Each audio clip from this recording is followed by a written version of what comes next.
Sejam bem-vindos, então, à nossa segunda aula da disciplina de contabilidade gerencial para tomada de decisão.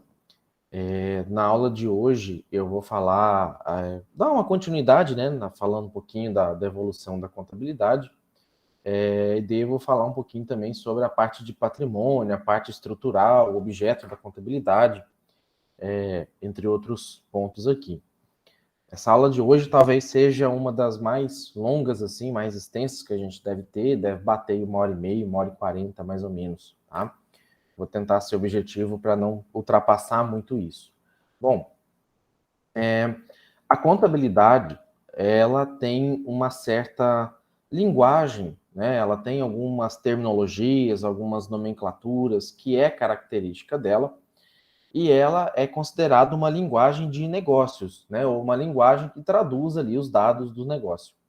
Como toda linguagem, né? Como todo ícone, como toda figura, descrição, ela possui um vocabulário específico para sua própria gramática, né? Para sua própria forma de apresentar os números, para sua própria forma de expor as informações, tá? E geralmente a contabilidade ela segue as NBCs, né, que são as normas brasileiras de contabilidade, para que essa apresentação ou essas demonstrações elas sigam um certo padrão visual ali, né, de apresentação, para que você não ter que pegar um balanço de uma empresa, tá de um jeito, pega o balanço de outra empresa, tá de outro jeito, tá? Ainda não segue totalmente as normas internacionais, uns 90% das normas internacionais ela já segue, tá? Mas cada país tem, não é porque a contabilidade é diferente de cada país, é porque cada país tem uma legislação diferente, uma interpretação diferente sobre como as demonstrações, como as informações devem ser dispostas, e por isso que não dá para falar que ela é totalmente universal aí, porque né, cada país ali adota uma concepção diferente. Os 90% é comum, e somente a nomenclatura e alguns outros pontos ali de estrutura, de concepção, que acaba mudando. Tá? Ao a gente tentar compreender essas demonstrações contábeis de uma empresa, a gente tenta também entender os seus pontos fortes e fracos, podendo, por essa interpretação dos pontos fortes e fracos, formular algumas estratégias competitivas que realmente só tendo ali um conhecimento contábil pode permitir. Então, antigamente as pessoas olhavam, né? Você entrava numa empresa, do mesmo exemplo que eu dei ontem, né? Falando do Fusca e do Corolla, as pessoas antigamente entravam nas empresas e observavam aquele estoque gigante de mercadoria, muito bem estocado ali e tal. E hoje, né, a própria contabilidade, o modelo japonês de just in time, né, que é produzir no tempo certo, ele já tende que você trabalhe com o mínimo de estoque possível, né, um estoque tão baixo que não falte e nem tão alto que enforque o seu financeiro, o seu caixa. Então, através dessas informações de receita, custo, despesa, né, associado à quantidade vendida e tal, isso permite fazer com que se formule algumas estratégias utilizando algumas regras, utilizando algum conhecimento contábil. Dentre eles, eu vou apresentar, né, o ponto de equilíbrio, a margem de contribuição e a questão da correta classificação de custo e despesa para isso, tá? Para que vocês aprendam a aplicar parte desse conhecimento aí dentro de um processo de gestão. A contabilidade ela faz uso de vários tipos de relatório, tá? E esses relatórios eles podem ser o balanço patrimonial, pode ser uma demonstração de resultado de exercício, demonstração de fluxo de caixa, demonstração DLPL, né, de lucro prejuízo acumulado, tá? Entre outras declarações aí, algumas são obrigatórias, outras não, tá? E para se gerar esses relatórios, os dados são coletados com base em um sistema de informação contábil, um SIC, tá? Esse sistema não é padrão, né? Cada empresa, cada proprietário de empresa acaba adotando um software que ele queira adotar, tá? E aí essas informações, não necessariamente elas vêm somente de um sistema contábil, ela pode vir de um sistema também de um SIG, de um sistema de informação gerencial.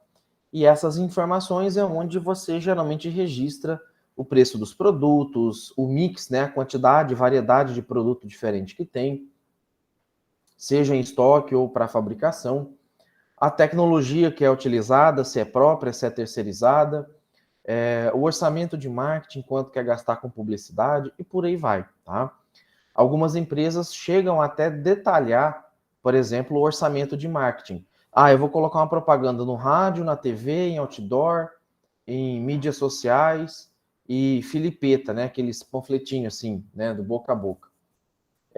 Programas de fidelidade, por exemplo. E aí ela vai avaliando. Quando uma pessoa, um cliente novo entra, geralmente pergunta para ele, da onde que você descobriu essa empresa? Por que você nos conheceu? Aí ele vai dizendo, foi daqui, foi dali, vi na TV, vi no rádio, apareceu no Instagram e por aí vai, tá? E a contabilidade, aliás, o fato de gerar esses resultados, né, esses números, digamos assim, esses números são traduzidos em informações e essas informações são colocadas ali na mesa do gestor para que ele decida. Olha, gastamos proporcionalmente o dinheiro de maneira igual, porém, as mídias sociais trouxeram um maior engajamento, ou maior percepção ali de compra, né, ou maior receita para a organização, né? Às vezes o pessoal da mídia digital vê, mas não compra, ou vê e compra, enfim, né? Cada gestor faz uso aí de um determinado software para poder auxiliar na tomada sua de decisão. E a contabilidade, ela vai sinalizar ou ajudar a sinalizar alguns problemas de pagamento a quem te financia, né, seja banco ou fornecedor, vai identificar problema com recebimento de cliente, alguma despesa que está sendo cometida em excesso, né, com empregado, com entrega, com cobrança judicial, vai informar também sobre alguma ociosidade, né, do parque fabril, né? Olha, você tem um parque fabril que é para produzir 100 unidades por dia, você só está produzindo 40, né? E aí o fato de você só produzir 40 tem várias causas que podem estar gerando isso. Você não está sabendo vender o produto, as pessoas não conhecem o seu produto, o seu custo ou preço de venda está muito elevado. São várias outras causas aí que pode acontecer. Né? Você está precificando errado o valor dele. Enfim, tem várias outras situações que podem acontecer. Nessa ida, né, pegando esse gancho, né, de que a contabilidade pode sinalizar alguns problemas, eu trago para vocês dois modelos de empresa, tá? Vou falar de um passado mais antigo, porque hoje já está um pouco mais parecido, tá? Que era a companhia Gol e a companhia Latam, tá? As duas empresas, elas têm abordagens um pouco diferentes com relação tanto ao capital social quanto à sua estrutura de trabalho, digamos assim. Hoje já está mais parecido, tá? Isso que eu estou falando aqui já era uns 8, 9 anos atrás, hoje a Gol já se equiparou um pouco mais à Latam. Mas a Gol, ela era conhecida como uma empresa low cost, inicialmente, ou seja, uma empresa de baixo custo. A Gol, a aeronave não era da Gol, a aeronave era de leasing, ela era meio que locada de alguém que tinha um avião, uma empresa que era dona da aeronave, tá? A Gol não tinha prédios, os prédios dela não eram locados, alguns funcionários não eram da Gol, usavam o uniforme da Gol, mas era contratado por uma empresa terceirizada. E aí eu vou chamar assim como se a Gol fosse muito terceirizada ou muito administrada por terceiros, tá? Ela não tinha um patrimônio, ela tinha um caixa muito forte, mas não tinha patrimônio. Não é que não tinha, tinha prédio, tinha algumas estruturas, mas não tinha tanto, tá? Os hangares não era dela, era alugado, depósito era alugado e por aí vai, tá? A TAM, ou a Latam, já era uma concepção diferente, ela veio da concepção da VASP, tá? A VASP, na verdade, virou Gol depois, mas a Latam adotou a concepção, né, da VASP, que tinha prédio próprio, trabalhava com caixa mais apertado, né, mas os funcionários eram da Latam, a manutenção de aeronave era da Latam, a aeronave era da Latam, ela tinha também leasing, tinha aluguel de prédio, mas muito menor do que a Gol, tá? Qual que está certo, professor? Depende, tá? Não existe, às vezes, um modelo único. Falar que o modelo da Gol, o modelo da TAM é mais correto que da outra, eu estou falando besteira, tá? Mas fato é que dessas duas empresas, se uma delas precisasse de empréstimo, tanto a rapidez quanto o valor seria muito mais alto para a TAM do que para a Gol, tá? Falando assim de maneira superficial, sem fazer uma análise mais aprofundada nos balanços. Tá? Por quê? Porque a Gol, se acabar o dinheiro do caixa, acabou a empresa. Ela não tem aeronave para dar como garantia, não tem prédio para dar como garantia. Um risco muito alto. Não é que ela não vai conseguir o empréstimo, mas ela consegue uma taxa de juro bem maior. A Latam pode dar um prédio em garantia, pode dar uma aeronave em garantia, né? Porque ela tem patrimônio para honrar esse compromisso. Então, tem muita empresa que ela adota concepções diferentes de gestão. E aí, obviamente, tem que saber trabalhar a contabilidade da maneira correta para não fazer besteira, né?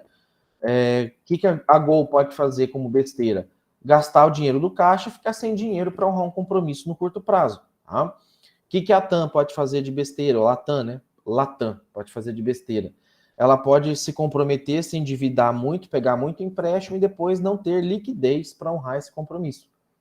Não tem como ela pagar um empréstimo com metade de um prédio ou com uma porta, com uma janela. Ela tem que vender todo o imóvel. Tá? E vender imóvel grande assim não é fácil, não é rápido. Tá?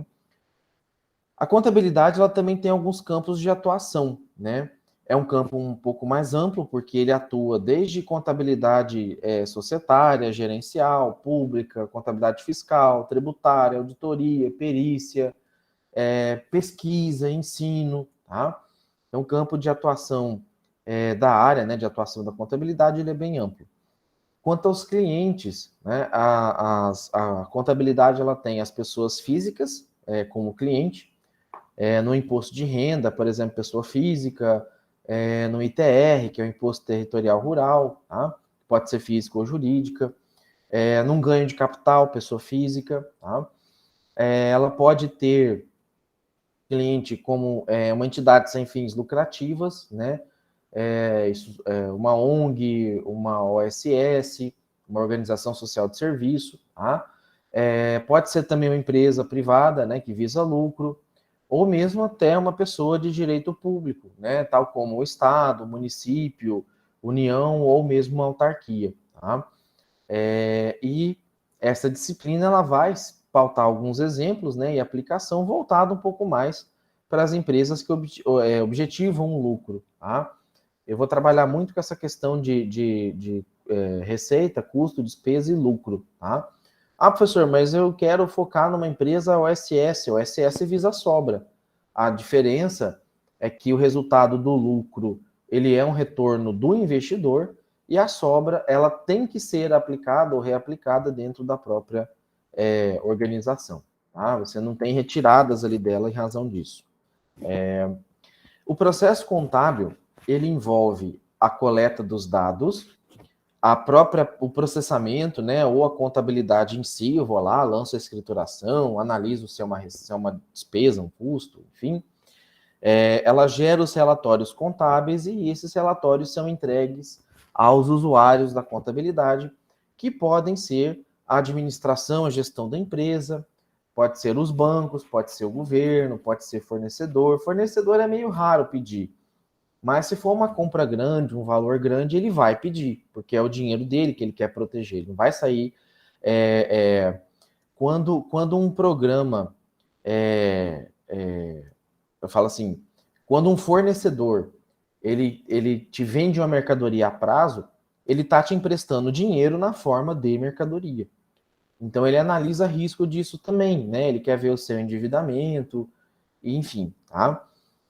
Quando a minha empresa da minha família mexia com uma distribuidora de alimento aqui em Cáceres. E a gente passava, às vezes, um sufoco danado, porque a gente vendia a prazo. E a Coca-Cola, né, que vendia, a empresa que vende e distribui Coca-Cola na região, ela só recebe à vista. Ela não vende a prazo. Refrigerante, cerveja, são itens que geralmente são vendidos só à vista, não tem fiado, não tem a prazo, né? E a gente vendia produto alimentício. E aí, às vezes, a gente vendia a prazo, dava 20 dias para a pessoa pagar, quando ia receber, a pessoa, eu peguei o dinheiro, estava até com dinheiro para te pagar, mas eu usei para pagar a Coca. Falei, poxa, eu te emprestei a mercadoria, você vendeu, recebeu e pegou meu dinheiro para pagar, né? Um outro fornecedor que não espera receber, que tem o hábito de não receber, né? Então, isso, assim, só para explicar alguns exemplos, né? E aí, o meu fornecedor, ele vai olhar isso, ó, você está recebendo venda em atraso, você está recebendo com 20 dias e você tem que pagar em 15, então você corre o risco de não me pagar, tá? A Maria Rafaela até colocou aqui, né, que nas empresas de insumo agrícola, né, pedem toda a documentação, e esse é o caminho correto, Maria. Nessa empresa da minha família, a gente já caiu na besteira de fazer cadastro de cliente por boca, né? Ah, passa aí seu CNPJ e tal. Aí, beleza. Aí a empresa passou os dados por telefone, a gente anotou, gerou o boleto, o cliente não pagou o boleto, foi para protesto. Quando protestou, você lança o CNPJ, né? O CNPJ deu o nome de uma outra empresa, uma empresa de Cuiabá, que era um outro fornecedor dele. E aí, até a gente explicar, né, que ele que fraudou, ele que passou o CNPJ errado, a empresa já tinha aberto, ficou com o nome sujo, deixou de conseguir pegar empréstimo, entre outras questões, tá? Então, tá. E aí, lembra que eu comentei ontem que a coleta de dado, né, quando vai fazer, às vezes, uma consultoria, uma análise, a primeira pergunta que você faz é se os dados são reais, se os dados são verdadeiros. E é por isso que eu bato nessa tecla, porque se você não tiver um dado real, a informação gerada no relatório, né, se você tiver um dado falso, a informação desse relatório também vai ser falsa. E aí, pior do que você não ter uma informação é você ter uma informação falsa. Você está num caminho que você tem você está dirigindo por uma estrada, você tem um caminho da direita ou da esquerda para seguir. Se você não sabe, não tem nenhuma placa, você vai chutar um dos caminhos, né? Mas você vai pensar muito, você vai olhar com cuidado, vai ver se tem marca de pneu, você vai ver, tentar, né, olhar se a estrada está mais batida, enfim, né?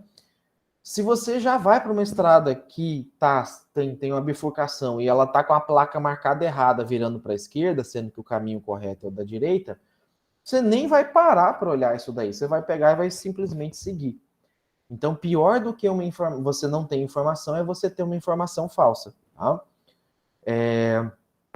E a contabilidade, né, a gente vai ver principalmente na aula 5, vocês vão perceber que às vezes tem coisa que às vezes é o mesmo tipo de despesa, o mesmo elemento de despesa, por exemplo, energia elétrica. Tá? Energia elétrica, ela pode ser classificada tanto como custo quanto despesa. Depende da finalidade dela. Normalmente as empresas têm um padrão de energia só. E aí vem uma conta de energia que pega tanto a parte administrativa quanto a parte fabril, né? Ou a parte de produção, de comércio. E aí, de repente, a parte de produção, comércio, consome 30% de energia e 70% vai para o escritório, porque fica com ar ligado, computador, lâmpada, né? Entre outras questões. Então, quando a energia é de um escritório, né, pegando uma indústria aqui, quando a energia é vinculada ao escritório, ela vai ser uma despesa. Quando a energia é associada ao processo produtivo, ao processo fabril, ela vai ser um custo. E o correto seria você ter dois padrões de energia, um para a parte de produção e outro para a parte de venda. Por quê? Porque senão você pode jogar toda essa energia como custo e o custo do seu produto ficar muito alto. E depois, na hora de você tentar uma negociação, uma venda grande com o cliente, você acaba não conseguindo melhorar seu preço, senão você acaba tendo prejuízo.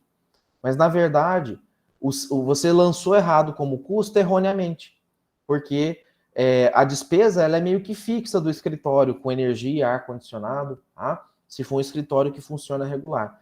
E o custo ele é vinculado à produção, né? Então, pode ser fixo ou variável, a gente vai ver sobre isso também. E aí eu vou mostrar com exemplo que a forma de você classificar errado, muitas vezes pode fazer com que você tenha um produto e não seja competitivo. Você até é, mas por um erro de contábil ou por um erro de gestão de classificação ali de custo e despesa, você acaba não sendo, tá? Então, esses relatórios, né, eles são feitos para alguns usuários, geralmente usuários externos da empresa. O usuário interno, geralmente usuário interno é ali a gerência, a equipe de gestão imediata, talvez a chefia dos setores, tá? Mas geralmente esses relatórios eles são produzidos para usuários externos, para o fisco, para banco, tá? E aí você tem, né, investidores, fornecedores, bancos, alguns sindicatos, mas sindicato quase não faz uso. Sindicato geralmente aparece só nas convenções coletivas ou nas rescisões. Para alguns órgãos de classe, governo, concorrente fica de olho, funcionário, às vezes funcionário acha que a empresa está derramando dinheiro, daí quando você mostra que não é bem assim, ele né, se acontenta, né, ele meio que se acalma. Então, tem empresa que não gosta de ser transparente com seus colaboradores. E eu sempre recomendo, seja transparente. Ah, mas aí se o funcionário vê que eu estou vendendo bastante, que eu estou tendo lucro alto, ele vai querer ganhar mais. Falei, qual é o problema disso? Né? Só você quer ganhar? Você não quer deixar que o outro ganhe? Aí o cara fica ali, né? A mulher fica ali se matando e não é valorizado e de repente recebe a proposta melhor de trabalho e você acaba perdendo um baita do funcionário porque foi ganancioso, né? Então, uma coisa é não conseguir aumentar salário porque o trem tá feio, recessão, não tá vendendo, enfim. Outra coisa é você sempre usar o discurso que tá ruim e aí acabar enganando os colaboradores por conta disso. A mesma coisa com os investidores e banco, né? E os fornecedores. Não adianta você ficar tentando maquiar balanço, né? O que é maquiar balanço? Às vezes usar alguns artifícios contábeis ali para a situação parecer um pouco melhor, né? Em que sentido? Eu preciso fazer o balanço patrimonial da minha empresa 31 de dezembro de 2022. Aí chegou aqui uma compra de uma mercadoria que gerou um boleto para pagar daqui 30 dias, né? E aí, se eu registrar, né, como registra-se pelo princípio da competência, se eu registrar aquilo em dezembro, eu vou registrar um prejuízo, mas se eu deixar aquilo para o mês seguinte, esse mês aqui de dezembro, né, o final do ano, eu apresento como lucro. Então, isso é meio que quase que uma pedalada, assim, sabe? É você, às vezes, deixar de registrar na data certa, registrar, às vezes, com valores divergentes, tá? Isso não é legal. Igual eu falei, tem fornecedor que, às vezes, ele fala para o vendedor dele assim, olha, vai lá na empresa, essa empresa falou que está com estoque aqui de R$1 milhão. Dá uma futricada, dá uma assuntada lá nessa empresa, ver se ela realmente tem 1 milhão de mercadoria em estoque, né? Aqui está dizendo que ela tem um carro novinho. Vê como é que está esse carro aí. Você vai ver o carro está no nome da pessoa física, não está nem no nome da pessoa jurídica, tá? Então, essas coisas têm que ser precisas, senão você vai perdendo a relação de confiança ali entre a empresa e os seus usuários, tá? Então, né, os proprietários, o que eles olham, o que eles tentam buscar com as informações contábeis? Os proprietários, eles querem saber qual é o risco e o retorno do capital por eles investido, né? Qual é o ponto de equilíbrio financeiro, que eu vou mostrar para vocês, né? Vai ser uma das últimas atividades nossa na disciplina. Quais são os custos? Por que isso? Tá? Imagina que a Valdença ou a Thalita ganhou aí, o Alisson, eles ganharam, fizeram uma Mega Sena, fizeram um bolão e cada um ganhou R$100 mil nesse bolão aí que teve da Mega Sena, da Mega da Virada. Tá? Você tem a opção de pegar esse dinheiro e colocar num banco, fazer algum investimento, e aí o dinheiro trabalha para você, né? Ou você pode ter a opção de abrir o seu próprio negócio. Não, eu quero abrir um negócio, né? O banco vai te pagar aí 1%, se ele pagar muito caro, 1,5%, daí um negócio mais arriscado chega a 2%, 2,5%, mas raramente vocês vão achar algum tipo de investimento que paga mais de 2,5% ao mês, sem você fazer nada, né? Ou você sacando ele de maneira imediata ali, né? Liquidez imediata que fala. E para você abrir um negócio, né? Para você pegar o dinheiro e não colocar no banco e abrir uma empresa, né? Um comércio, esse comércio tem que te pagar. Se o banco te paga o e-mail, esse comércio tem que te pagar pelo menos 1,7%, 1,8%, 2% para cima. Porque o risco do empreendimento é maior do que um risco financeiro, bancário, né? Não que não tenha. Não sei se vocês acompanharam aí o caso da FTX, né? FXT, eu nem lembro mais aqui, acho que é FTX. Que era do ramo de criptomoeda e quebrou geral. E a FTX quebrou e está levando um monte de outras empresas de criptomoeda a quebrar junto com ela. Essas empresas de tecnologia, não sei se vocês estão acompanhando, a Amazon, a Meta, que é o grupo dono do Facebook, né, do Instagram, andou demitindo muita gente, porque eles estavam prevendo um possível colapso aí no mercado de criptomoeda, e boa parte da economia deles estão aplicados em programas de criptomoeda, tá?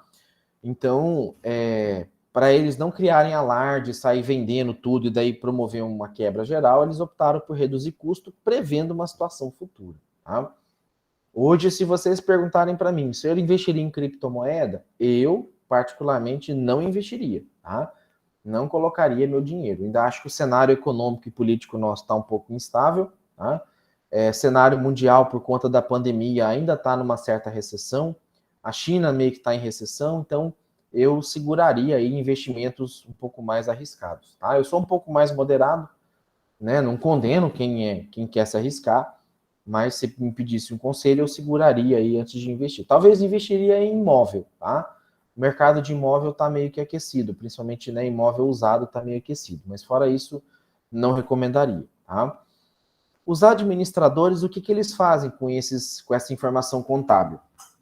Eles otimizam as decisões e eles tomam decisão baseado num prospecto, num passado, tá? Ele analisa o passado, vê como está a situação presente e aí ele projeta a medida futura, tá?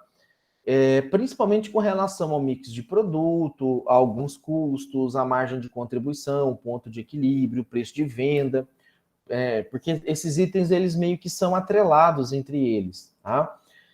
Se eu coloco um preço de venda muito alto, eu vendo poucas unidades, mas eu ganho mais. Se eu coloco um preço de venda muito baixo, eu acabo ganhando pouco e precisando vender mais esse produto. Então, geralmente tem ali um ponto de equilíbrio, né? Até certo ponto você pode chegar e depois disso o que vier é o que vai entrar de lucro ou de receita, e eu vou ensinar vocês a calcular isso também, tá? Ponto de equilíbrio, margem de contribuição, é isso que a gente pretende com essa disciplina aqui no final, e para isso vocês precisam entender o contexto como um todo. Os financiadores, eles querem observar a capacidade de pagamento, o grau de endividamento, né? Então, aquilo que eu falei, se eu fosse financiar um negócio, né, entre uma pessoa que já tem, né, um patrimônio e já está quitado, e a outra que tem um patrimônio e tem dívida, né, mas você não sabe o quanto que entra de receita, de renda dela, eu tentaria buscar aquele que tem realmente menos comprometimento ou menos endividamento, tá?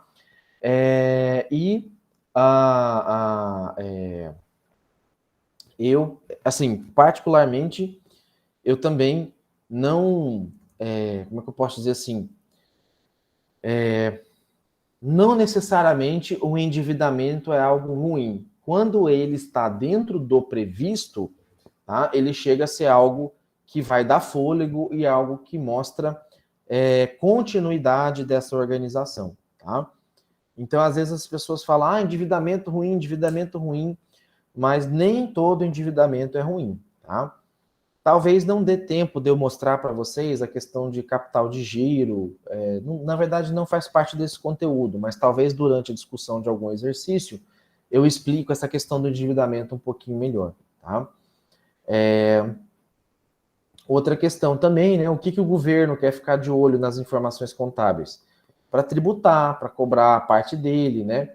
Para arrecadar impostos, taxas e contribuições, tá?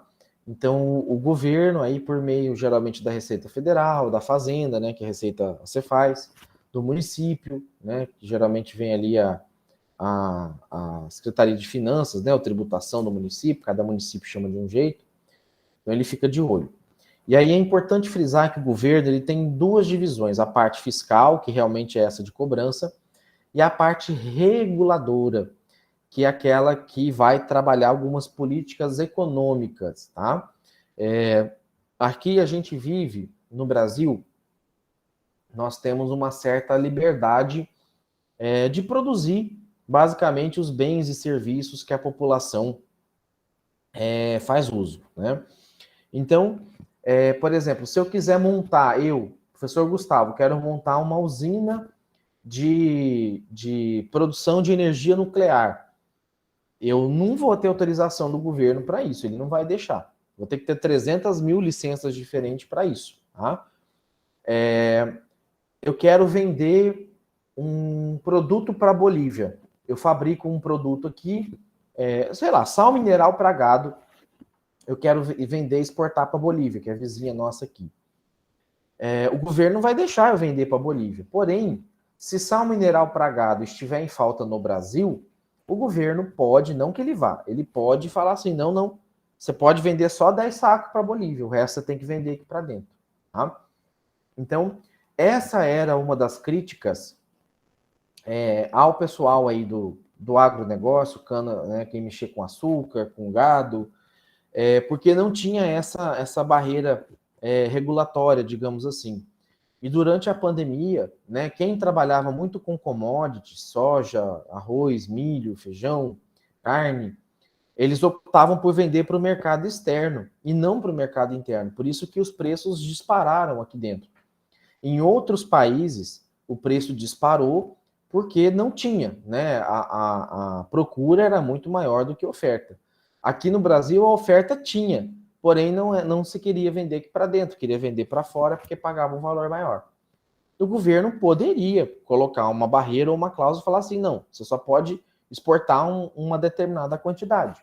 Mas, né, a política de governo, ela muda, né, de governo para governo, e o governo anterior entendia que isso prejudicava a sua base de apoio, portanto, não decidiu por esse caminho, tá? Da mesma maneira, eu posso colocar ali, né, como governo regulador, cobrar uma taxa sobre um determinado produto importado. Então, veículo, por exemplo, você tem Hilux que é fabricada aqui no Brasil. Nem sei, deve estar aí uns 250, 300 mil reais uma Hilux hoje. Estou chutando aqui o valor, tá? Na Bolívia, né, você consegue comprar uma Hilux 0 km vindo do Chile, da Argentina ou até mesmo do Japão. Você consegue comprar por mais ou menos ali uns 180, 170 mil reais. O problema é que você não pode vir para o Brasil rodar com essa Hilux aqui. Se você vir, a hora que você cruzar a fronteira, né, você vai ter que pagar uma taxa de importação, que é 150% o valor do bem. Então, se o bem custa 200 mil lá na Bolívia, você vai pagar 300 mil de imposto, tá? Só de imposto. Então, 200 mil do carro mais 300 mil de imposto para poder entrar com esse veículo. Então, isso desfavorece a vinda de veículos estrangeiros para o Brasil, tá? Exceto quando é colecionável, aí tem algumas outras questões. Mas o que eu queria explicar aqui é que o governo ele faz uso, sim, de algumas informações contábeis para regular ali, o mercado, ver se ele não está tendo prejuízo, né? Ou fazer alguma adoção de medida, de política pública com isso. E tem também a parte do governo de polícia e justiça, que é onde tenta identificar fraude, decidir sobre falência, decidir sobre reestruturação, incorporação, dissolução de empresa, dissídio coletivo, né, que é as convenções coletivas de trabalho, né, que os sindicatos lá se reúnem para chegar no acordo. E você tem a figura também do acionista minoritário, que é aquele cara que investe ali um pouquinho, não é o grosso do capital, é aquele cara que está com dinheirinho sobrando, aplicou, e aí ele recebe uma distribuição de dividendos, né? O que é o dividendo? É uma sobra da parte do lucro. o conceito de lucro ele volta para o investidor grosso, quem investiu no capital social daquela organização. E aí, paralelo ao capital, você tem algumas alavancagens, algumas aberturas de capitais, né, próprios para quem quer investir e ter um retornozinho dali daquele dinheiro, tá? Então tem, por exemplo, a Petrobras ano passado pagou uma fortuna em dividendos, a Vale pagou uma fortuna em dividendos, e aí a pessoa poderia ganhar na valorização da ação, né, e também com o retorno do capital investido, que é por meio da distribuição de dividendos também. Tá? Então, geralmente, você pega ali os balanços de algumas empresas para ver quais são as que estão pagando maiores dividendos. E aí o investidor, o acionista, ele fica no pé da empresa para ela ter um custo menor, para ela ter uma despesa menor, né? Porque se ela consegue ter um custo, uma despesa menor, qual que é a consequência disso? Sobrar mais lucro ou dividendo para o investidor. Tá? Essa é a regra do negócio. Esses tempos atrás, o Bradesco, sei lá, veio com um lucro de quase 6 bilhões e as ações quase que despencaram. No outro dia, você fala, mas como que um banco dá um lucro gigantesco desse e as ações caem no outro dia? Porque junto com o balanço foram algumas informações de que algumas agências não fizeram a quantidade de demissão de pessoal que deveria ter sido feita, né? Em outras palavras, na cabeça do investidor, os bancos estavam trabalhando com um número muito inchado de funcionários, e isso poderia ser cortado, né? Funcionário, colaborador, para o investidor, ele é um gasto, né? Ele é um dispêndio que tem que ser cortado, receber o menos possível, né? Cabeça de investidor geralmente é assim, tá? Um ou outro que é mais consciente, solidário e tal, mas a grande maioria quer que a pessoa morra trabalhando para ele ganhar mais, tá? Os empregados, eles querem saber por conta querem saber das informações contábeis por conta de saber da capacidade de pagamento dos salários, a perspectiva de crescimento que ele pode ter dentro da empresa, né? Faz 5 anos que eu trabalho nessa empresa, faz 5 anos que essa empresa empata, dá prejuízo. Quando dá um lucro desse tamanhozinho. Eu não ficaria nessa empresa, tá? Eu não tenho perspectiva de chegar para cobrar um aumento de salário ou ter perspectiva de ser promovido, ou de ter um aumento de salário espontâneo, enfim, né? Os clientes, eles querem saber, para ter uma certa garantia dos produtos, né? Quer saber também se a empresa respeita o meio ambiente, se respeita os colaboradores e a sociedade como um todo.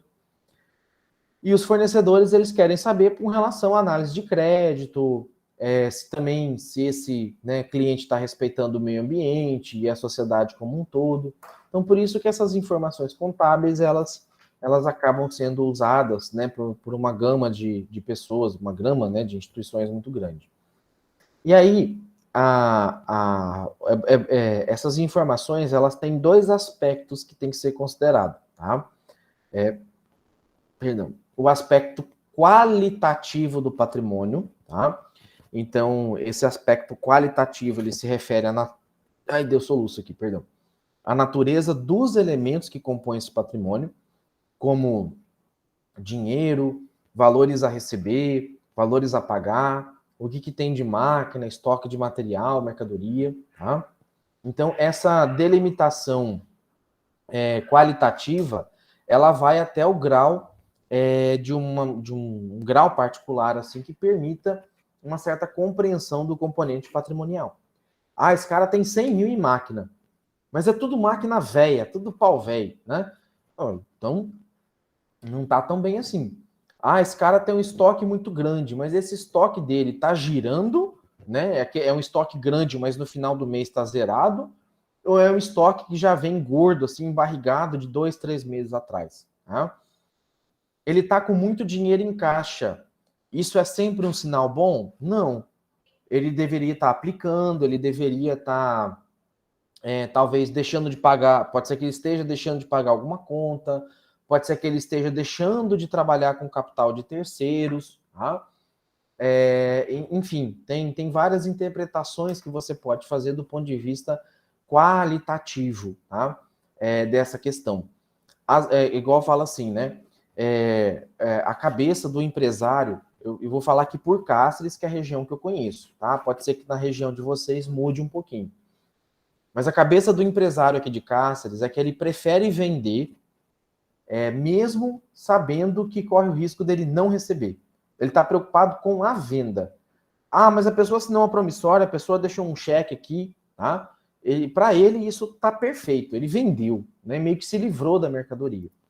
E isso nem sempre é bom. Às vezes você tá lá com uma pasta gigante de cheque, ó, tá bonito aqui minha pastinha de cheque, tá grossa, tudo sem fundo. Ou tudo para daqui 90 dias, 120 dias e as contas dele entrando com 20, 15, 30 dias aí, tá? Então, a qualidade do patrimônio, você vai observar isso. Como é que ele é composto? Tá? Para vocês terem uma noção, o índice de inadimplência aqui de Cáceres, da empresa da minha família, quando eu participava mais dela, era em torno de quase 30%. Ou seja, 30% do que se vendia quase não recebia ou recebia com atraso superior a 120 dias, a 4 meses. Tá? E bom, 30% do que eu vendo. A margem de lucro minha era de 15%. Então, tá errado a fórmula, né? Quanto mais eu vender, mais rápido eu vou quebrar. Essa era a lógica, tá? Agora, se eu tivesse, né, o recebimento em torno de 120 dias, minha margem de lucro fosse aí de 50% a 60%, tá? Aí sim eu poderia, né? Não é tão bom, mas pelo menos eu não estou multiplicando algo negativo. Eu estou ganhando menos do que eu poderia estar ganhando, mas pelo menos estou ganhando, tá? E aí isso tem que ser observado. E quanto ao atributo quantitativo, você vai observar a expressão dos componentes patrimoniais em realmente valores, percentuais ou absoluto, né? O valor numérico dele ali, tá? E a expressão dos componentes patrimoniais em valores, né, acaba demandando que a contabilidade assuma uma posição sobre o que seja realmente o conceito de valor, tá? Então, a gente pode afirmar que o objeto da contabilidade acaba sendo o estudo do patrimônio, tá? Então, se tiver alguma questão, alguma pergunta, às vezes em concurso eu já vi cair sobre isso, né? O que a contabilidade estuda? Números, relatórios? Não, a contabilidade estuda o patrimônio.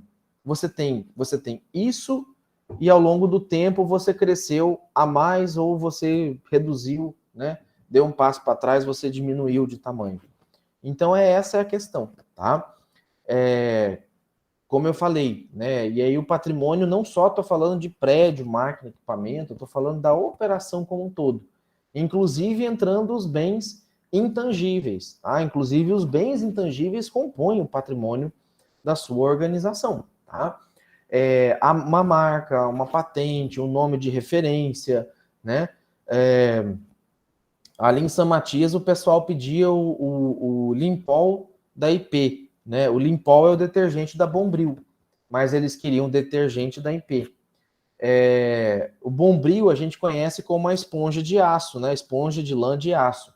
E o Bombril é uma marca, né? O Bombril tem em detergente, tem sabão, tem esponja de aço, esponja normal, né? Então, a marca Bombril, a marca Coca-Cola, a marca McDonald's são marcas que compõem o patrimônio de uma organização também. E aí o crescimento, a fama dela também é estudado, é analisado. Por isso que tem empresa, não sei se vocês lembram daquele caso da Coca-Cola, que falaram que tinham achado um rato dentro da Coca-Cola, foi um caso bem famoso, ganhou bastante repercussão. Isso fez com que as vendas caíssem, as ações caíssem, demissão de colaboradores, redução na fabricação de produto, redução de venda, redução de entrega.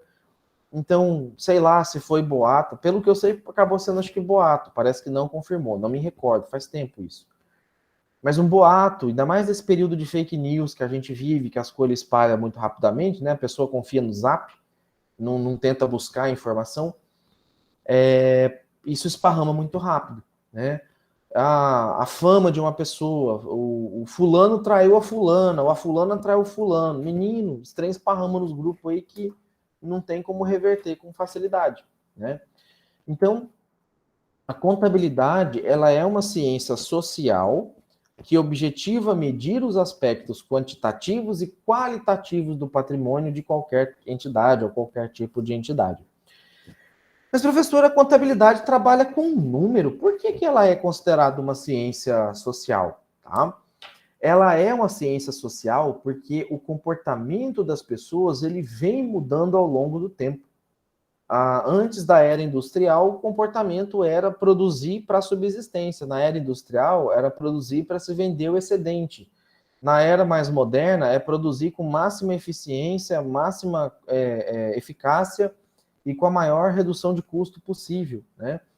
Então, isso vai mudando. E assim, se a contabilidade fosse uma ciência exata, que muita gente confunde, acha que é uma ciência exata, como as engenharias, a matemática, né?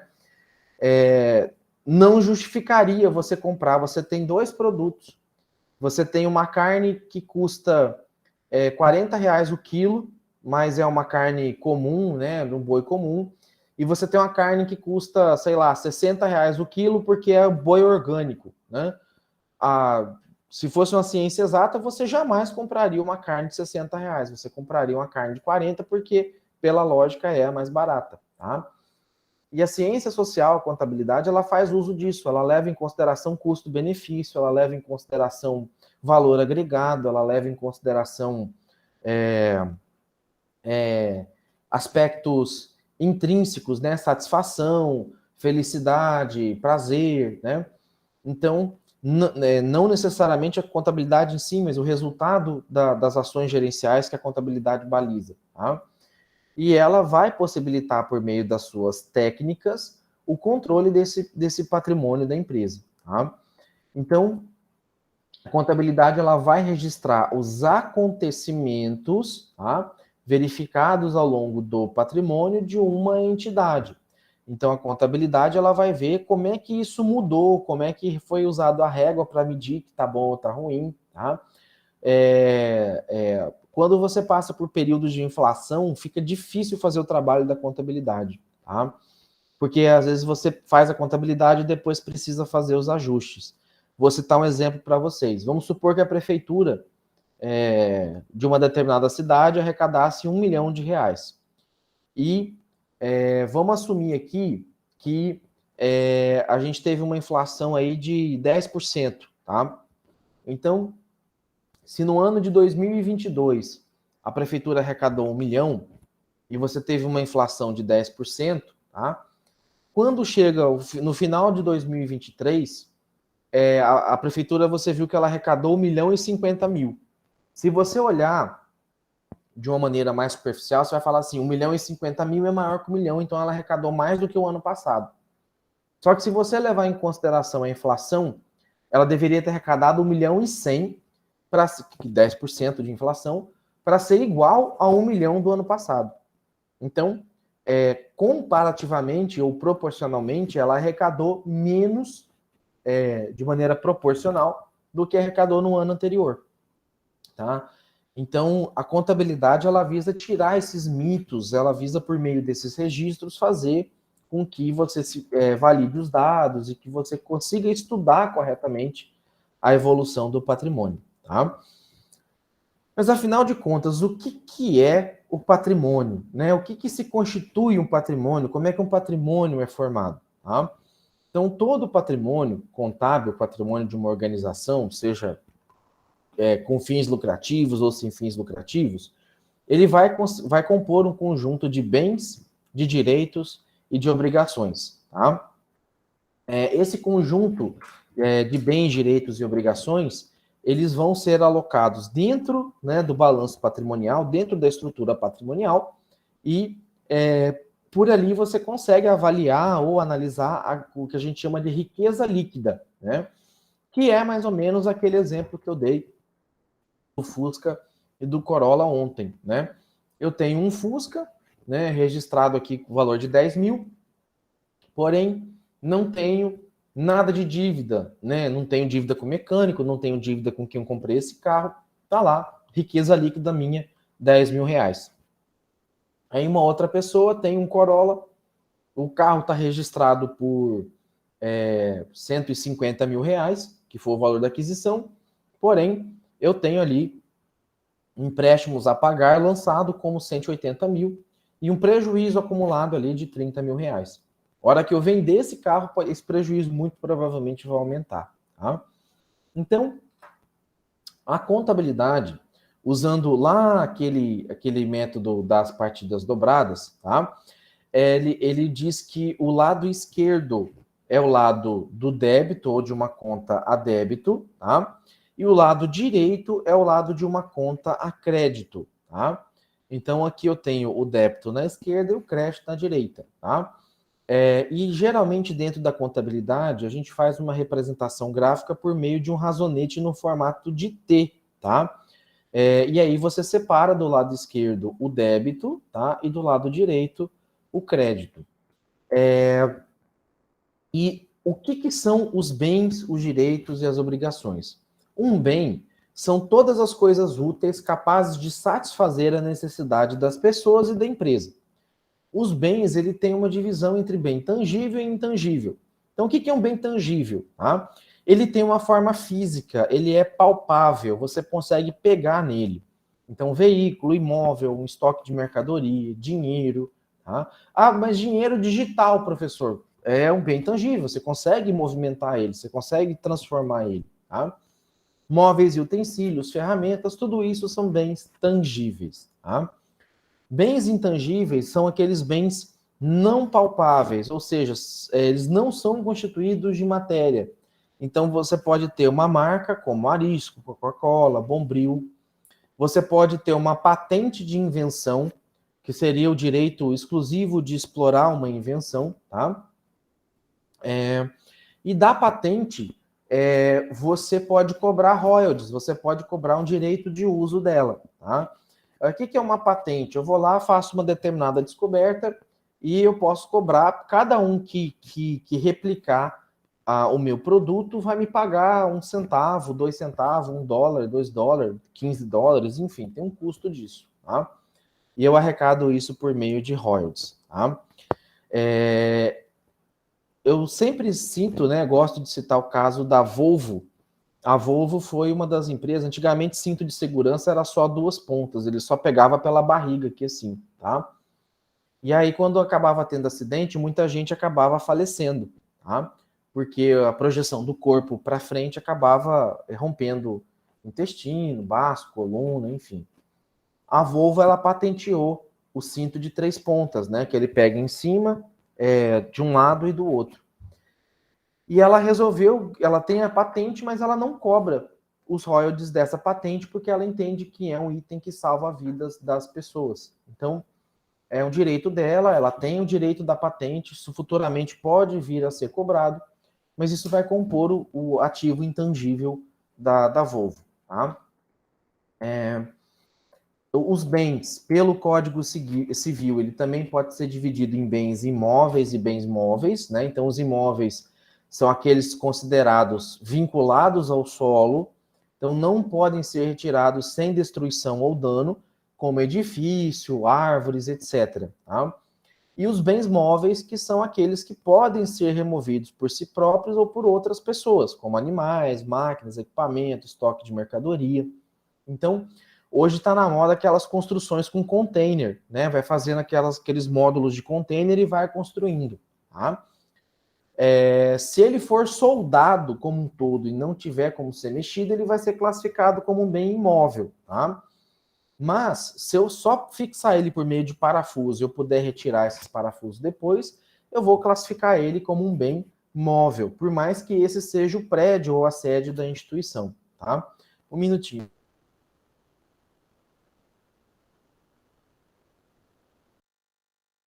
Então, percebam que às vezes é papel do contador decidir como é que classifica o bem. Mas ele não pode simplesmente da cabeça dele decidir, ele tem que ter critério, tá? Então, muitas vezes a empresa optou por montar a sede dela todo com container modulado. O contador vai registrar como um bem móvel e vai fazer uma observação lá nas notas técnicas ou nas notas descritivas, notas explicativas, perdão, dizendo que 5 containers foram registrados como bens móveis, 5 containers habitacionais foram registrados como bem móveis, porque eles podem ser removidos de local, tá? Então, ele coloca isso daí. bem imóvel, quando a empresa meio que está perto assim de quebrar, ela começa a classificar as árvores da frente dela, ou as palmeiras que usava para enfeitar ela, como um bem imóvel, tá? E jogava isso como árvores nativas, enfim, né? Nem lembro qual que era a conta que utilizava para isso, tá? Urbanização e paisagismo, alguma coisa nesse sentido, e classifica isso como um bem imóvel, tá? Aqui eu tenho, né, uma representação simbólica de uma determinada empresa. Então, ela tem edifícios na casa de 180 mil. Então, os edifícios eles são classificados em bens tangíveis e imóveis. Móveis e utensílios são bens tangíveis, porque eu posso pegar neles, só que são bens móveis. Veículos e máquinas, da mesma forma, são bens tangíveis e são móveis. Terrenos são bens tangíveis, porém, eles correspondem a imóveis.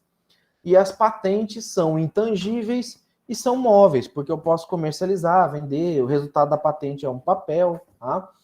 Então, eu tenho essa classificação aqui, tá?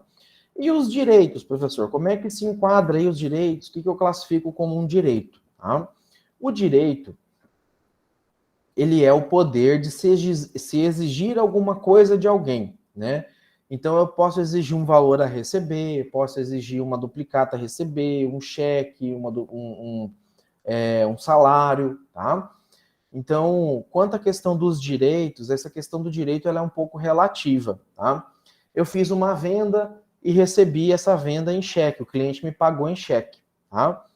O cheque, ele vai compor ali como um direito da minha organização, eu tenho o direito de receber, né, esse valor. O cheque é uma garantia que vai ser pago esse valor. Porém, o cheque, ele tem uma limitação temporal, né? Ele vence em 6 meses. Então, ele é um direito relativo, ele é um direito por 6 meses. Se eu não cobrar, se eu não depositar esse cheque em 6 meses, o emissor, né, não tem obrigação nenhuma de pagar, tá? Inclusive, isso já vi casos na justiça, a empresa não entrou com o meu cheque em 6 meses, agora está me cobrando, fez um boleto e botou meu nome no Serasa. A empresa está errada, tá? Tem juiz que entende que é boa fé do emissor do cheque acabar honrando um compromisso mesmo depois do prazo. Mas se for seguir fielmente a lei, não tem essa obrigação, tá? E eu já vi também gente que faz compra... É que o cheque hoje quase ninguém usa mais, né? A pessoa faz uma compra a prazo em cheque e emite 7 cheques, né? De uma determinada compra. Aí ela põe a data, tudo a data de hoje. Então, o primeiro cheque vai entrar, o segundo vai entrar, o terceiro vai entrar, o sexto pode ser que não entre, e o sétimo é certeza que não vai entrar, porque já passou de 6 meses. O banco vai devolver, falando que o documento foi emitido há mais de 6 meses. Tá? Então, alguns exemplos, né, de direitos, eu tenho aqui o banco, tá? O banco é um direito meu receber, eu colocar o dinheiro lá. Existe um negócio chamado FDC, que é Fundo Garantidor de Crédito. Então, todo o dinheiro que você deposita no banco, até uma determinada quantia, esse FDC garante que você vai ser pago, para evitar que os bancos quebrem e o cliente fica na mão, né? Então, por exemplo, o Nubank, eu não conheço de todos os bancos. O Nubank, ele garante até 250 mil de um dinheiro investido. Então, se você colocar 1 milhão, o Nubank garante que 250 mil ele te devolve, né? Claro que ele tenta devolver tudo, né?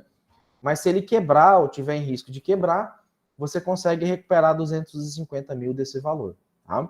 Aí eu tenho as duplicatas a receber, que são as vendas a prazo, aluguéis a receber, tudo que for a receber é um direito meu, tá? E de obrigação. As obrigações são as dívidas com outras pessoas, seja física ou jurídica, né?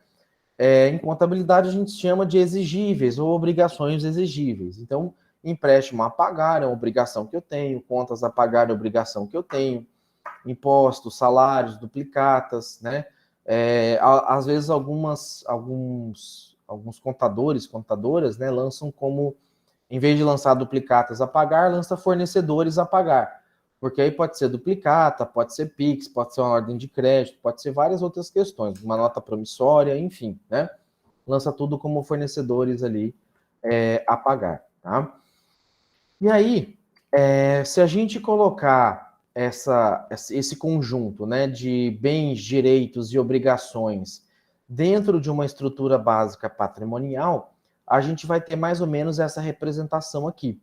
Então, a gente tem os bens e direitos compondo o lado do ativo, tá? E nós temos aqui as obrigações dentro do lado do passivo. Percebam que aqui a gente tem uma outra figura que é o patrimônio líquido, tá?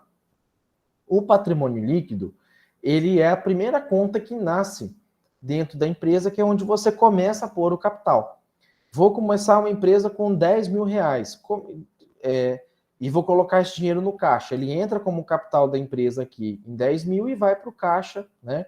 Geralmente uma conta do ativo circulante aqui em cima como 10 mil. Então, do ativo é onde a gente vai lançar esse conjunto de bens e direitos, como caixa, estoque, terreno, contas a receber, máquinas e equipamentos, tá? Duplicatas a receber, enfim. E no passivo é onde a gente vai estar com as obrigações, tá? Aí do passivo eu ainda tenho duas divisões aqui, tá? Essa parte do passivo, somente obrigações, a gente chama de obrigações com terceiros, tá? Que é essa parte aqui. E o patrimônio líquido é o que a gente chama de capital próprio, tá? Ou obrigação própria. O que significa isso? Quando eu fechar a minha empresa e pagar todo mundo que eu tenho para pagar, o que sobrar de ativo aqui vai ser vendido e esse dinheiro volta para o patrimônio líquido, volta para quem começou, quem investiu ali, quem iniciou a organização. Tá? Então, o patrimônio líquido, ele é simplesmente a soma ou a diferença entre ativo menos passivo. O patrimônio líquido, ele também pode ser chamado de riqueza líquida, tá? Que é o que sobra entre ativo e passivo. Se nós fôssemos lançar aqui, deixa eu apagar aqui essa caneta, tá? Se nós fôssemos lançar a questão do carro, do Fusca, nós teríamos esse balanço aqui no patrimônio líquido. Começou o negócio com 10 mil, então nós teríamos 10 mil aqui, né? De capital social integralizado, e nós teríamos veículos. Vou colocar só o V aqui, que tá ruim desenhar com o mouse. Deixa eu ver. Os outros são pior ainda para escrever aqui. Não está habilitado aqui o texto. Então eu colocaria aqui veículos e colocaria 10 mil aqui, tá? Na verdade o veículo seria mais aqui embaixo, mas né, só para mostrar. 10 mil em veículo, então total do meu balanço patrimonial 10 mil, e aqui eu teria um balanço patrimonial 10 mil, uma riqueza líquida de 10 mil. No outro exemplo, né, da questão do Corolla, que eu expliquei na aula de ontem, né? Eu teria aqui mais ou menos 150. Fiz a aquisição, né, do veículo. Comecei sem nada a empresa, né? Então o patrimônio líquido aqui é zerado. Tá? Eu comecei a empresa comprando o Corolla no valor aqui de 150 mil, tá? E eu fiz aqui um empréstimo no valor de 180 mil para pagar esse carro, tá? Como a riqueza líquida ela é medida com a questão do patrimônio líquido, né? Então, a única forma de eu ter um balanço equilibrado pelo método das partidas dobradas é se eu tiver um patrimônio líquido aqui de menos 30 mil, tá? Dessa maneira, eu tenho aqui um ativo na casa de 150 mil e um passivo na casa de 150 mil também, tá? Professor, mas 150 é maior que 10 mil. Você tem que observar o patrimônio líquido, tá? Por quê? Porque se vender o carro, né? Se o carro chegar a ser vendido, que dinheiro que você vai devolver para o investidor? Ele não entrou com nada, mas ele saiu com uma dívida de 30 mil, tá? Então, essa é a lógica contábil, tá? Então, o conjunto de bens, direitos e obrigações vinculados a uma entidade em um determinado momento, ele acaba sendo suscetível a uma avaliação econômica, né? Então, você não pode simplesmente olhar os números sem entender como é que ele se estrutura, sem entender como é que ele remonta dentro do balanço patrimonial. Então, o balanço patrimonial, o balanço patrimonial e a DRE, que é a demonstração do resultado do exercício, são os dois maiores relatório, digamos assim, que a gente trabalha, tá? Então, no ativo vai ter os bens e direitos, no passivo as obrigações, tá? Com capital de terceiro, e o patrimônio líquido é o capital próprio aplicado pela empresa, tá? Só um minuto. Então, o resultado do ativo, né, é a soma do passivo mais o patrimônio líquido. Reorganizando a equação, o patrimônio líquido é igual o ativo menos o passivo, tá? Então, isso é bem lógico, a gente vai usar um pouquinho lá na frente, tá? Na hora de chegar no cálculo dos custos. E aqui eu fiz, né, uma representação gráfica, né, do que seria aqui, por exemplo, o que estaria contido do lado do ativo e aqui do lado do passivo, tá? Então, não está corretamente estruturado, porque aqui eu tenho só o conjunto, né, de bens, direitos e obrigações, e a estrutura contábil, as normas brasileiras de contabilidade, elas me dizem que quanto mais rápida for a liquidez do item, né, do bem ou do direito, mais para cima do balanço ele tem que estar, tá? Da mesma forma, quanto mais rápida for a conta, né, ou quanto mais curto for o prazo para pagar a conta, mais alto ela tem que estar aqui em cima do lado do passivo, tá? Então, quando vocês analisarem o balanço patrimonial, vocês vão ver que uma das primeiras contas que tem aqui em cima são as disponibilidades. Por exemplo, o caixa, que é o dinheiro em espécie, tá? Por quê? Porque já está ali, já está liquidado. Depois vem o dinheiro que está no banco. Depois vem, às vezes, uma aplicação financeira, uma contas a receber, um cartão de crédito a receber, e por aí vai. Até chegar ali embaixo, nos veículos, mobiliário, veículo e imóveis, tá? Que são os bens do imobilizado. Da mesma maneira, das obrigações, geralmente os empréstimos, os salários, fornecedores, eles vêm aqui em cima, tá? Começa primeiro por eles, que são os que você paga de maneira mais rápida. Aí é bom salientar que empréstimo geralmente é separado entre curto prazo e longo prazo. Ele sendo pago em até 12 meses, ele é curto prazo. Acima de 12 meses, ele é entendido como longo prazo, tá? E aí, quando a gente fala de balanço, né? Por que a contabilidade usa balanço?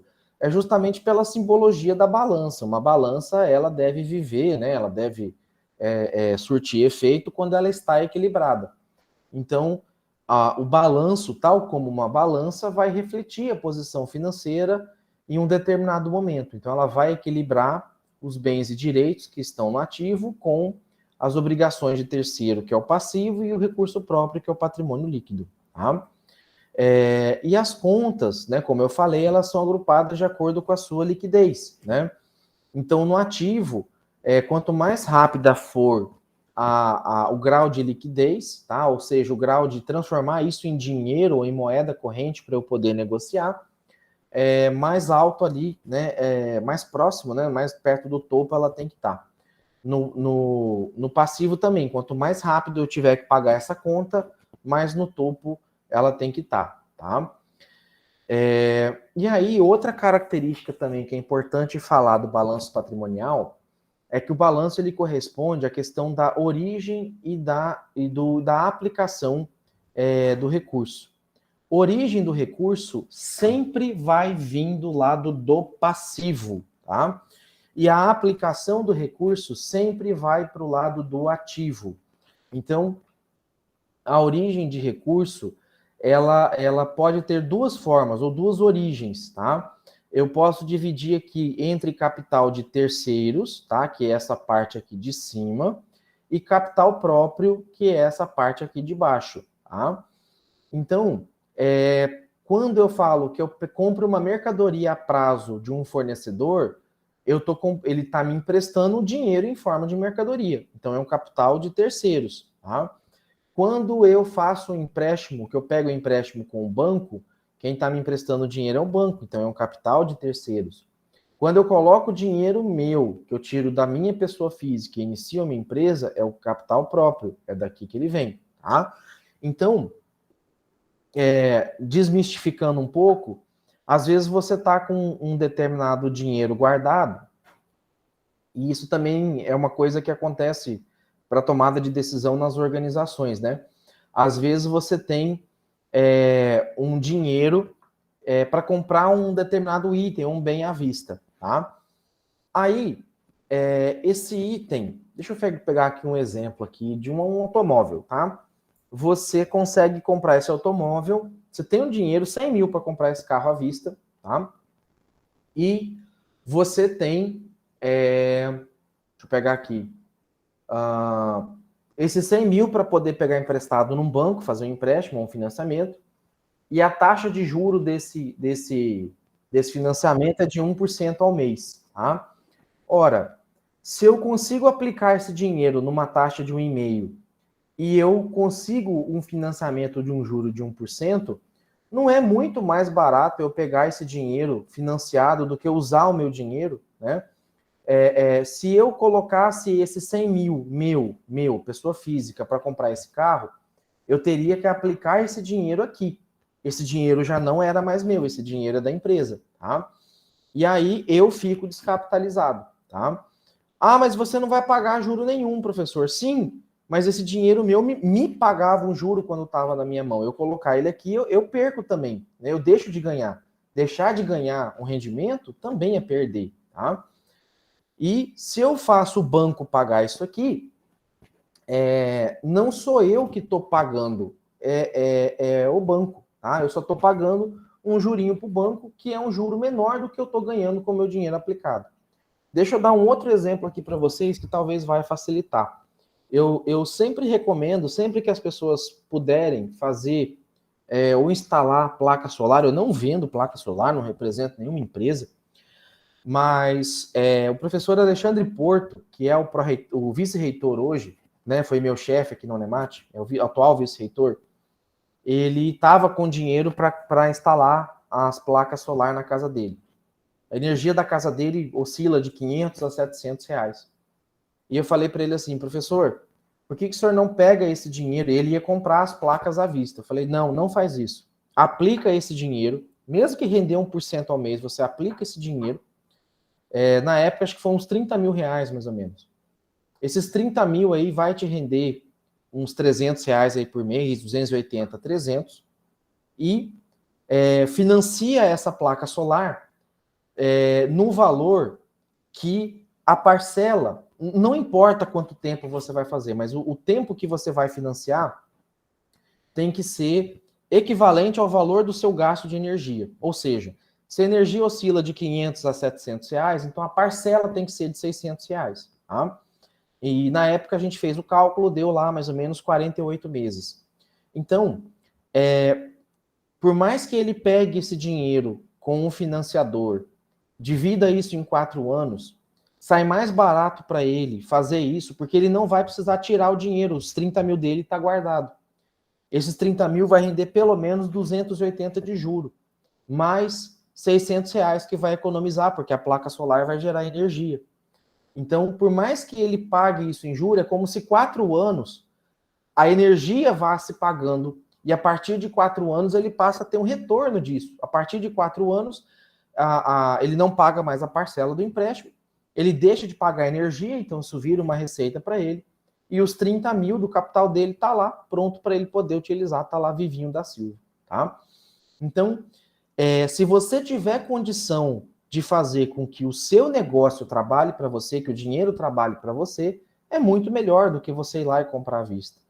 Esse negócio assim que as pessoas mais antigas passavam para a gente, né, que pagar juro é proibido, pagar juro não pode. Claro que pode, tá?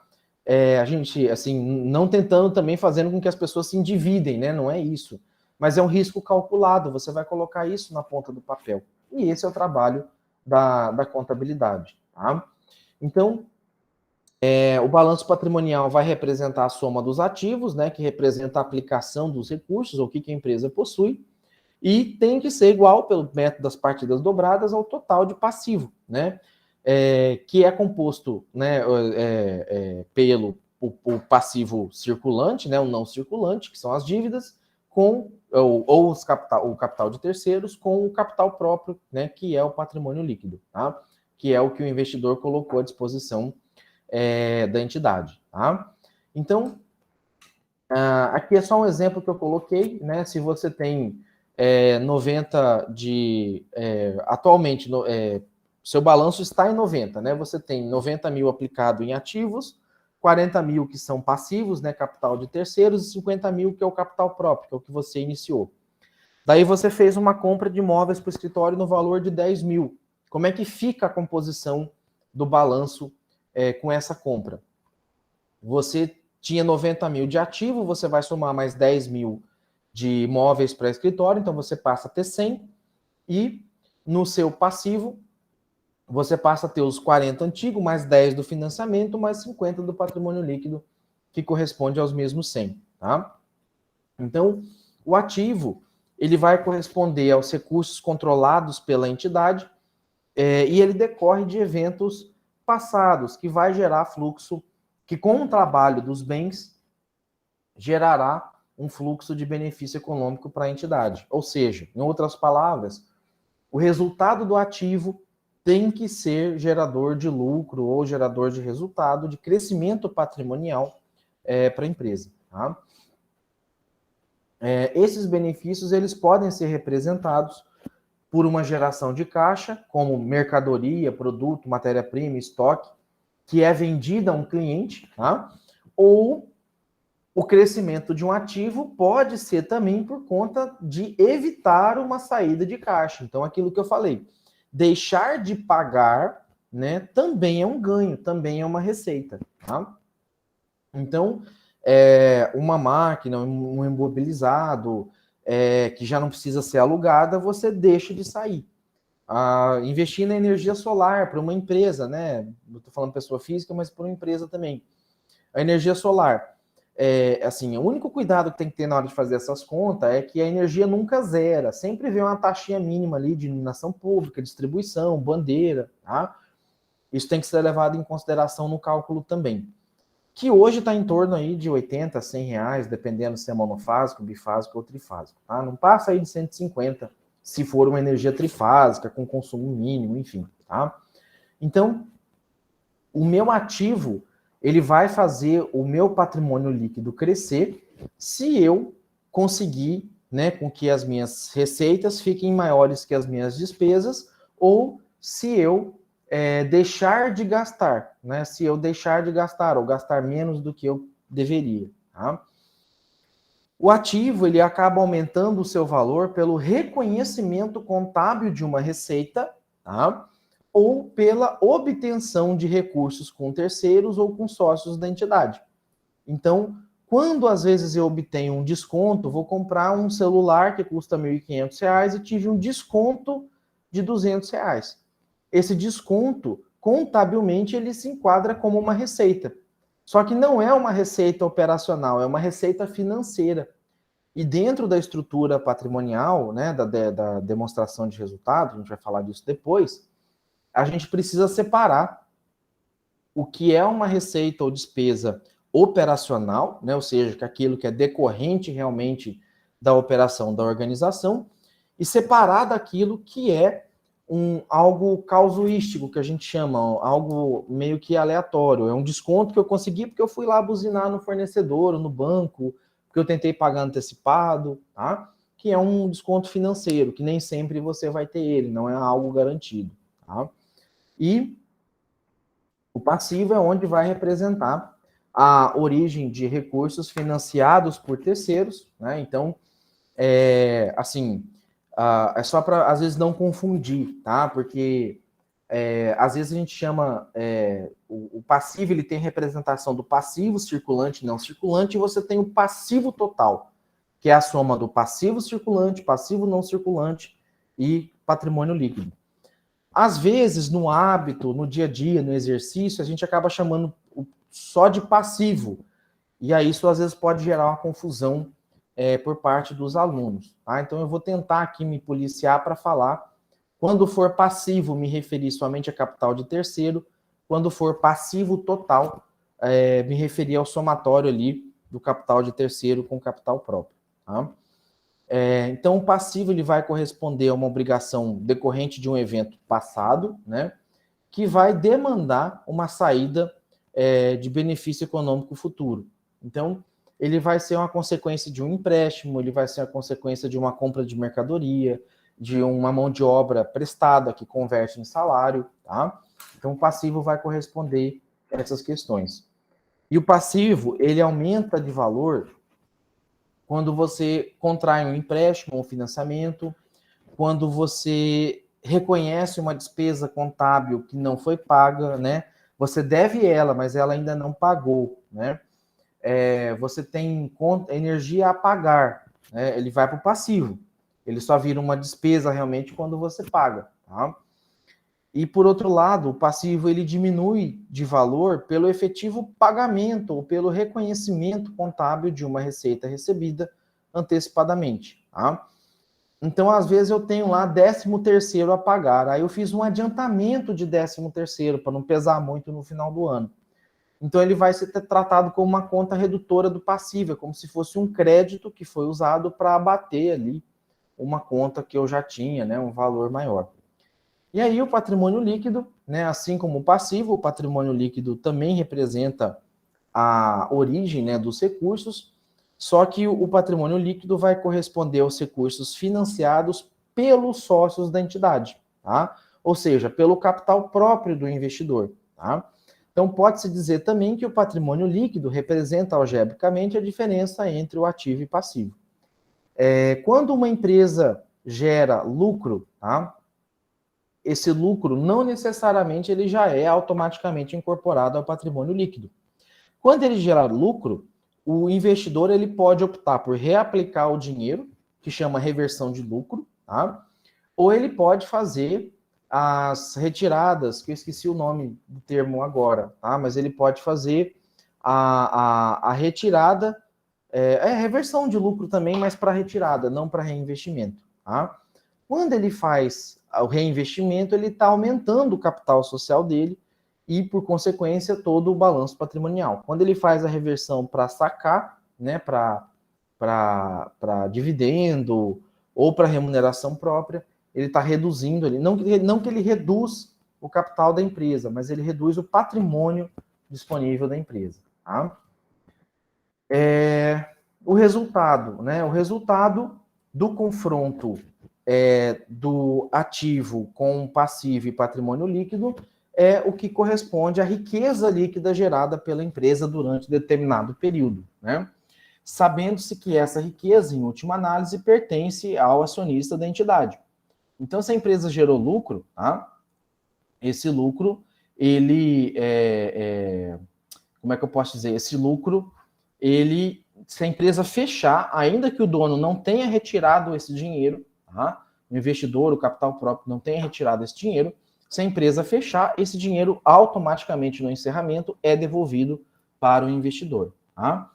Então, em outras palavras, o resultado, né, ou seja, o lucro ou prejuízo, ele vai derivar, ou seja, ele vai ser gerado pelo confronto das receitas com as despesas, né? E, consequentemente, ele pode ser positivo, quando houver lucro, as receitas é maior, que as despesas, e se ele for negativo, vai ser uma situação de prejuízo, onde as receitas são menores que as despesas. Tá? Sobre receita e despesa, eu vou apresentar aqui um conceito bem superficial hoje, que eu já estou finalizando aqui, para não demorar muito, mas na aula 5 a gente vai falar bastante sobre elas também, tá?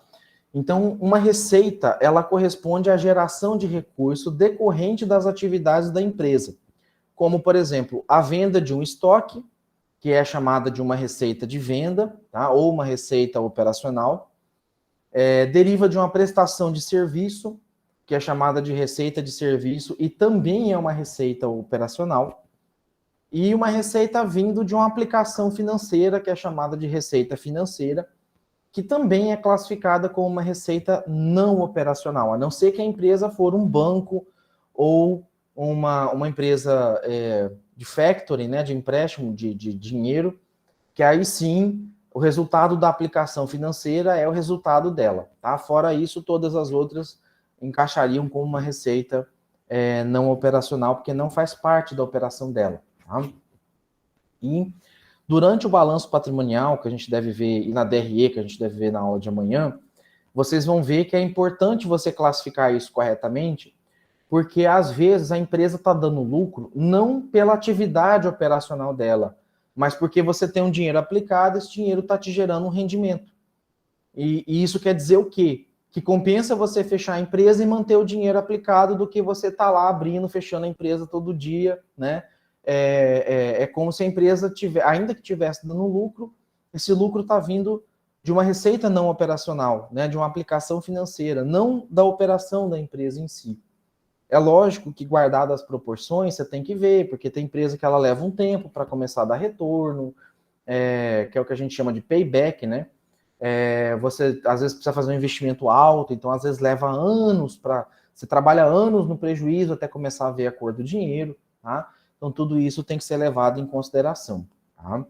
E a despesa, ela corresponde ao consumo de um recurso, né? Decorrente da atividade que geralmente deu origem a uma receita, e ela pode vir, por exemplo, de uma venda de um estoque, né? Que é custo de mercadoria vendida, ou que é o CMV, né? Ou CPV, que é custo do produto vendido. Pode vir de uma prestação de serviço, que é o CSP, que é o custo de serviço prestado. Essas duas primeiras são despesas operacionais. E o juro sobre a dívida, que vem de uma despesa financeira, tá? Ele é uma despesa não operacional. Então, isso também é separado dentro da DRE, dentro da demonstração do resultado do exercício, porque você, às vezes, a empresa está bem, está dando lucro, porém está pagando muito juro, está usando cheque especial, está pagando cartão em atraso. Se você tirar a despesa não operacional, ela dá lucro. Aí você coloca as despesas operacionais, ela dá prejuízo. Então, significa que é o caso dela talvez tentar um empréstimo com juro mais barato, às vezes é o caso dela tentar, assim que atingir o ponto de equilíbrio, fazer uma queima de estoque para não ficar pagando em atraso boleto, cartão, cheque especial, tá? E aí, para concluir, né, essa aula de hoje, para tentar fechar aqui em cima da 1h30 aqui que eu planejei, é importante, eu vou ver se eu posto mais tarde essa aula de hoje, não sei se vai ficar, o Google vai me devolver essa aula hoje, né, leva um tempinho para processar, mas eu vou ver se eu posto mais 1 ou 2 vídeos explicando melhor essa questão da estrutura, né. Quem é da Contábeis não viu nada de novidade aqui hoje, né, vai ver um pouquinho mais para frente, mas para quem não está conhecendo, eu espero ter explicado e vou colocar alguns vídeos aí diferentes, né, para ver se explica isso com outras palavras. Obviamente, os outros vídeos vão ser mais curtos, 5, 10 minutos, 15 no máximo ali, tá? Queria ver se tem alguma dúvida, ficou alguma dúvida, senão eu vou encerrar já já a gravação.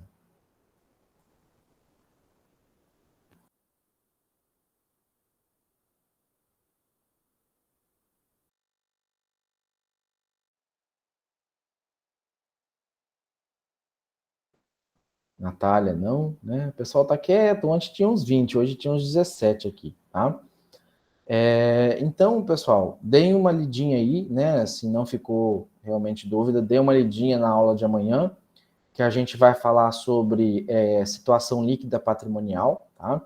Na atividade 1, que eu vou soltar na sexta-feira, né, que é um questionário, tem algumas perguntas lá sobre bens, direitos, obrigações, lado do ativo, lado do passivo, que eu falei na aula de hoje aqui, tá? Então, na verdade, tudo que eu vou cobrar eu estou falando aqui nas aulas, tá? Mas especificamente esses assuntos eu tenho questão específica sobre ele, tá? E na aula de amanhã é uma aula um pouco mais curta. Eu vou fazer algumas continhas já com vocês amanhã para explicar um pouquinho melhor a questão da situação líquida patrimonial, o que é um capital de terceiro, capital próprio, né? Porque pode ser não. Tem perguntas que eu vou cobrar no questionário, vou dar algumas contas e vou pedir para você calcular o valor da situação líquida patrimonial. Ou vou dar alguns números, uma estrutura de balanço e pedir para vocês calcularem qual é o valor do capital de terceiros ou qual é o valor do capital próprio, tá? Então, né, procurem também tentar não perder a aula de amanhã e qualquer dúvida aí, entre em contato comigo, tá? Como acho que não tem mais nenhuma dúvida aqui, eu já vou encerrar a gravação, tá? E no mais, fico à disposição aí de vocês e vejo vocês na aula de amanhã. Um abraço. Tchau, tchau. Boa noite. Boa noite, bom descanso.